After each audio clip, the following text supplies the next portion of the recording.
ഒരു ഇടതുപക്ഷ MLA അയോഗ്യനാകാൻ പോകുന്നു. 2 വർഷമോ അതിൽ കൂടുതലോ ഒരു ജനപ്രതിനിധിയെ കോടതി ശിക്ഷിച്ചാൽ ജനപ്രാതിനിധ്യ നിയമം അനുസരിച്ച് അയാൾ ആ സ്ഥാനത്ത് നിന്നും അയോഗ്യനായിരിക്കും. എന്നിരിക്കെ തൊണ്ടി മുതൽ തിരിമറി കേസിൽ മുൻ മന്ത്രിയും ഇപ്പോൾ തിരുവനന്തപുരം നഗരത്തിലെ MLAയുമായ ആന്റണി രാജു കുറ്റക്കാരനാണെന്ന് കോടതി കണ്ടെത്തിയിരിക്കുന്നു. കേസെടുത്ത് 3 പതിറ്റാണ്ടിന് ശേഷമാണ് വിധി വരുന്നത്. കേസിൽ 2ാം പ്രതിയാണ് ആന്റണി രാജു MLA.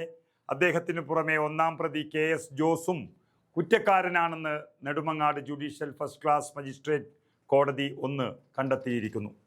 അതായത് 1990 ഏപ്രിൽ 4-ന് തിരുവനന്തപുരം വിമാനത്താവളത്തിൽ അടിവസ്ത്രത്തിൽ ഒളിപ്പിച്ച് 2 പാക്കറ്റ് ലഹരി മരുന്നുമായി എത്തിയ ഓസ്ട്രേലിയൻ പൗരൻ ആൻഡ്രൂ സാൽവദോറിനെ രക്ഷിക്കാൻ വേണ്ടി അയാളുടെ അഭിഭാഷകനായ ആന്റണി രാജു തൊണ്ടി മുതലായ അടിവസ്ത്രം തന്നെ വെട്ടിമാറ്റി എന്നാണ് കേസ്. കേസിൽ പ്രതിയായ വിദേശിയെ തിരുവനന്തപുരം സെഷൻസ് കോടതി അന്ന് 10 വർഷത്തേക്ക് ശിക്ഷിച്ചു. അതായത് അന്ന് സാൽവദോറിൻ്റെ അഭിഭാഷകയുടെ ജൂനിയറായിരുന്ന അഡ്വക്കേറ്റ് ആന്റണി രാജു കള്ളന്മാരുടെ രാജാവായിരുന്നു എന്നുള്ളതാണ് തെളിഞ്ഞത്. അതുപ്രകാരം കോടതിയിലെ ക്ലർക്കിൻ്റെ സഹായത്തോടെ ആ തൊണ്ടി മുതലായ അടിവസ്ത്രം പുറത്തെത്തിച്ച് അതിനെ വെട്ടിത്തയ്ച്ച് ചെറുതാക്കി തിരികെ വച്ചുവെന്നാണ് കേസ്.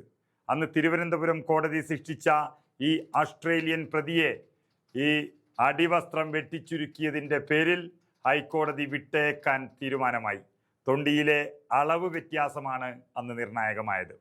അതിന് കാരണക്കാരനാണ് പിണറായി വിജയൻ്റെ വിശ്വസ്തനായ മുൻമന്ത്രി ആന്റണി രാജു.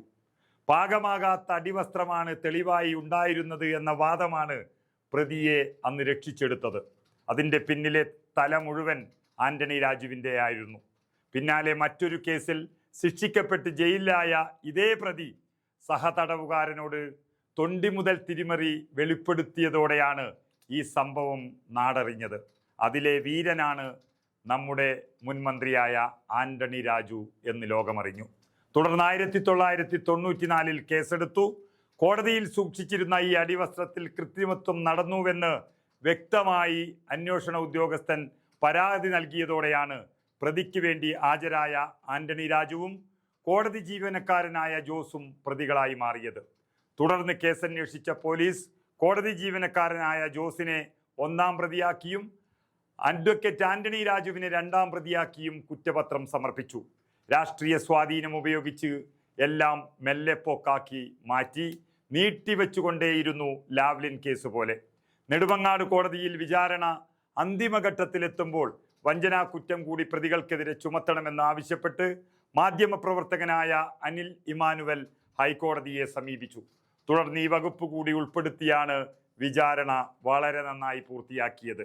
കേസ് തന്നെ റദ്ദാക്കണമെന്നാവശ്യപ്പെട്ടുകൊണ്ട് ആന്റണി രാജു അതിനിടയിൽ സുപ്രീം കോടതി വരെ പോയെങ്കിലും കോടതിയെ തന്നെ പറ്റിച്ച ഈ പെരുങ്കള്ളന്റെ സ്വഭാവം സുപ്രീം കോടതിക്ക് നന്നായി പിടികിട്ടി. അതുകൊണ്ട് വിചാരണ പൂർത്തിയാക്കാനാണ് സുപ്രീം കോടതി ആവശ്യപ്പെട്ടത്. കേസിൽ 29 സാക്ഷികൾ ഉണ്ടെങ്കിലും 19 പേരെ മാത്രമാണ് വിസ്തരിച്ചത്. എല്ലാം കോടതിക്ക് വ്യക്തമായി അപ്പോഴേക്കു തന്നെ. കുറ്റപത്രം സമർപ്പിച്ചത് 13 വർഷം കഴിഞ്ഞിട്ടാണ്. 30-ലധികം തവണ കേസ് മാറ്റിവെച്ചു. 1 വർഷത്തിനകം വിചാരണ നടപടികൾ പൂർത്തിയാക്കണമെന്ന സുപ്രീം കോടതിയുടെ കഴിഞ്ഞ വർഷത്തെ പുതിയ ഉത്തരവിനെ തുടർന്നാണ് നടപടിയെല്ലാം വേഗത്തിലായത്. ഏതായാലും കുറ്റക്കാരൻ എന്നുറപ്പിച്ച് നിയമവിദഗ്ധരുടെ അഭിപ്രായത്തിൽ 10 വർഷം എങ്കിലും തടവ് ലഭിക്കാവുന്ന കുറ്റമാണ്. കോടതിയെയാണ് ഒരു അഭിഭാഷകൻ കൂടിയായ മുൻമന്ത്രി MLA വഞ്ചിച്ചത്. അപ്പോൾ ശിക്ഷ വിധിക്കുന്നതോടെ അയോഗ്യൻ എന്ന പേരും സമ്പാദിച്ച് ഇനിയുള്ള നാളുകൾ ജയിലിൽ കഴിയാം ആന്റണി രാജു MLAക്ക്.